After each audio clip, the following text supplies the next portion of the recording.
Even though it's a bye week, doesn't mean you completely, turn everything off. You still have to. That gives us a chance to work on us. Going into the season, most teams kind of have the opponent in the forefront of their mind, and the bye week it allows us to put ourselves in the forefront of our mind to kind of refine some of the skills and techniques that we use in the season, just so we can get them ready for the second half of the season. And so I think we handled it the right way. We had a lot of good on good periods, which is fun because it's not too often, we get to hit our offense. So to be able to do that through a practice, it kind of motivates you to want to do it. How do you balance knowing that you guys have had historical success against Texas State, but also knowing that it's new year, new team? I think it's just understanding the fact that, again, we're coming off a bye week, and I think for us, it's not going to be as tough to get ready because it's homecoming, and it's normal to be hype and be up for homecoming because you want to impress, the former players coming back, the former students coming back, and stuff like that. But it's understanding that teams that are scheduled for your homecoming somewhat feel disrespected, so they're going to come ready to play. If you're scheduled for somebody's homecoming, how do you feel about it? Disrespected because that tells us that they feel like it's an easy win. Even though understanding that homecoming has to occur at some point in time. Yeah, exactly. that's just the pride of a football player. For you personally, being named last week to the Whirlpool watch list, recognizing you for your community services, what's that mean for you and being able to give back, being from Lafayette to the community? It means a lot to me. It really does. But I hate that all the people that are with me don't get the attention that I'm getting because I never do a community service project alone. So that award is really or the nomination itself is really for everybody that joins me. My teammates, my position group. But it's awesome to be able to just to show that we are doing something in this community. Does the expectation change for you guys being in the second half of your schedule, or is it the same? I think it changes. We're treating this as some people say the second half of the season. We're treating this as a whole new season. We're starting off 0-0, just trying to. This is week one. It has to be homecoming. Go ahead, Jeff. Y'all didn't play many games in October, but y'all fixing to have a real busy schedule in November. Where do you think, the depth y'all played probably fewer plays than the starters did from at this point from Right. last year. So how much more ready are y'all for what you're about to face in November than you were like a year ago? We're so much more ready because we have depth, especially in terms of defense. We have depth all over the field now, as opposed to last year that wasn't necessarily the case. You had guys taking 60, 70 snaps a game. This year you only have guys taking 40, 30 snaps a game, which makes a huge difference on your legs and the load. And you can even tell by the way we practice. We're able to practice, and it looks fresher. It's more efficient in the way we do things.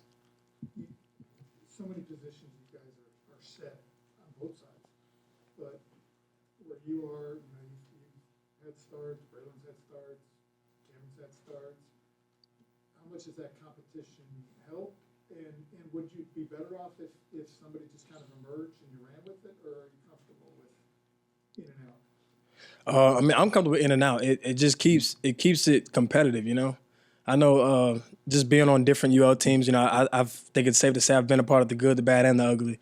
And when you get to the ugly, and you just have people that are set, they don't have to fight for their spot. Complacency hits, and I think that's the worst thing that can happen to a team, a position group, whatever. And just to keep the competition strong, it keeps guys motivated just to keep playing. I mean, because we understand we're all going to play. So it's just the fact that who plays when, what.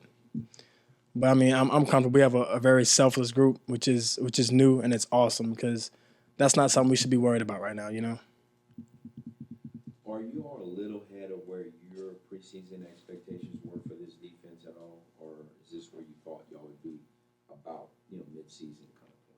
Yeah, this is definitely what we pictured.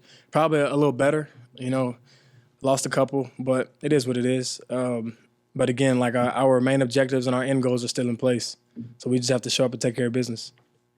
But specifically as a defense, are there things that you're able to see that has maybe impressed you so far with just looking at the progress that you guys have been able to make? Yeah, it's amazing because we have defensive goals obviously every week, and we've reached them way more times this year than we have last year, and it just shows the improvement that we made and that just the guys that we've added, in the rotation to help. Now, we talked about homecoming, I guess, as an opponent. For you as a player with alumni coming in town, your dad being an alumni, As a player, is this big for you? Do you enjoy, having homecoming, having those people, or is it just another game? Yeah, it is big, and I do enjoy it. But throughout the week, I try not to think about it because that's dangerous. It's dangerous to get caught up in the homecoming festivities when you're game planning.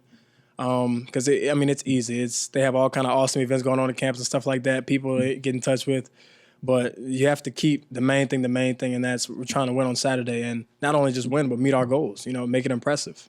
As one of the leaders on this team, in this defensive unit specifically, is there any of the young guys that really kind of stood out to you? Honestly, none in particular. They're all showing more maturity than they were, when they first came in. I can't really put a name on one so far, honestly. Coach always talks about the old cliche, 1 week at a time and so forth. Is it hard not to look at that end goal that you mentioned, that what could be out there? It definitely is. I feel like that's human nature, though.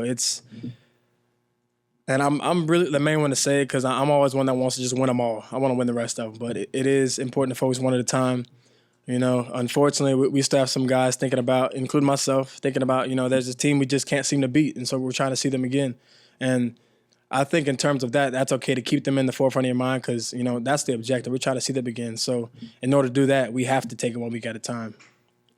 So ignoring that and jumping ahead a little bit, why do you think you guys are such a better road team this season than in years past? Honestly, I think it's just the comfort, I think it's not that we're believing our hype, but we understand that we're good and, we're a force to be reckoned with. But at the same time, we work. And I think we understand the work that we put in, we believe it, and then we just put it on display by trusting the game plan. It doesn't really matter where you are. Doesn't matter. We treat every game to us as a home game. After we get a road win, that's our house now.